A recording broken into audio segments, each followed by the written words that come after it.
Nagpunta nga pala kami ng Monte Maria, Batangas. Pagbalik nga pala namin ay kumain kami din sa karinderya, tabi ng highway. At dumaan din kami din sa Lumihan sa May Rosario at umorder din ako ng isang halo-halo. Umalis nga pala kami ng alas 4 ng madaling araw dito sa bahay at dumaan nga pala kami ng simbahan ng San Juan para may gabay. Yan nga pala ay turo sa akin ng aking kapatid, kapag daw kami ay matutuloy pumunta ng Monte Maria ay dumaan muna saglit ng simbahan namin para may basbas para sa biyahe namin papuntang Monte Maria, Batangas. First time din nga ho pala namin pupunta ng Monte Maria, Batangas. Kasama ko nga ho pala yung kapatid kong bunso, nakasama niya yung asawa at anak niya. Pagdating nga ho pala namin ng Batangas ay nagtanong na nga ho pala kami kung saan ang papuntang SM Batangas. Pagdating nga ho pala namin ng SM Batangas, makalampas nga lang ho pala ay may gasolinahan. Tapos nag-CR na din ho kami at nagpagosilinan na rin ho yung aking asawa.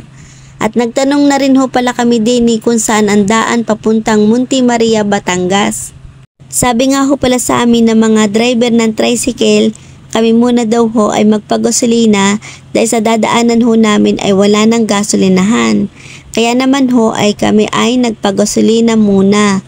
At diretsuhin lang daw ho namin ang daan na ito papuntang Monte Maria at marami daw naman ho kaming makakasabay na nakamotor na papunta doon. Dapat nga ho pala ay 3 kaming barkadahan dyan at kasama nga ho sana namin yung aking bayaw. Dapat siya nga ho pala yung aming susundan, kaso hindi na nga ho pala sumama at tinamad na. Sa kalagitnaan nga ho pala ng aming biyahe ay naplatan nga ho pala ng gulong aring aking kapatid. Habang nagpapabulkanizing nga ho pala sila ng aking asawa, kami naman ho ng aking hipag at pamangkin ay inutay-utay ho namin lakarin ang papuntang Monte Maria. Abay, hindi rin ho pala biro ang maglakad din lalo na ho kapag sigsag, tapos pataas pa ho ng pataas. Dahil napagod nga ho pala kami din at nagkita kami ng tindahan, ay nagbili nga ho pala kami ng soft drink, tapos nagbili din ako ng biskwit. Habang iniintay nga ho pala namin yung asawa namin, ay kami nga ho pala ay tumambay muna din sa may kubo at din nga ho pala kami nagmerienda. Maya-maya naman ho ay dumating na rin naman ho silang dalawa. At pagkarating nga ho pala namin din sa Monte Maria, ay dumiretso naman ho agad kami din sa may simbahan. At kahit papaano naman ho ay nakaabot kami ng misa kahit kaunti. Pagkatapos nga ho pala ng misa, kami nga ho pala ay lumabas na. Dahil sa sobrang init nga ho pala at marami din naman ho nagsisimba dito lalo na kapag linggo.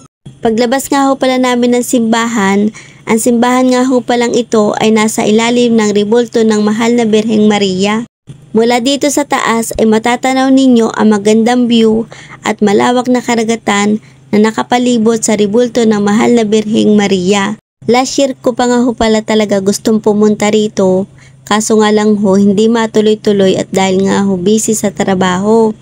Ngayon naman ho dahil meron din naman kaming motor na kahit second hand at dahil mahaba-haba rin naman ho yung aming bakasyon at nagkayaan nga ho pala kami pumunta rito, ay tumuloy na nga ho pala kami para naman ho makapunta talaga ako dito. At sa wakas ay natupad na rin naman ho yung pagpunta ko rito.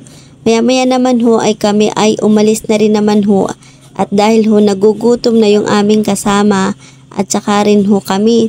Dahil nung umalis nga ho pala kami ng bahay ay wala nga ho pala kaming kakain-kain. Dumaan nga ho pala kami ng karihan at dili nga ho pala kami kakain. Ari nga ho pala yung madadaanan ninyo papuntang Monte Maria at pagbalik. Tabi nga lang ho pala rin ng highway. Ang inorder nga ho pala namin diyan ay isang kalderetang baboy, isang adobong manok, tigisang kanin. Sa kapatid ko naman ho ay isang kalderetang baka at sa kanyang asawa ay pinakbet. Hindi nga ho pala kami nagpakabusog dyan at may dadaanan pa nga ho pala kami.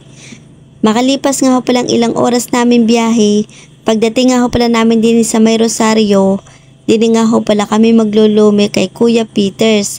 Sa tabi ng highway nga ho pala ang kanilang banners pero yung kanilang lumihan ay din pa ho sa may looban.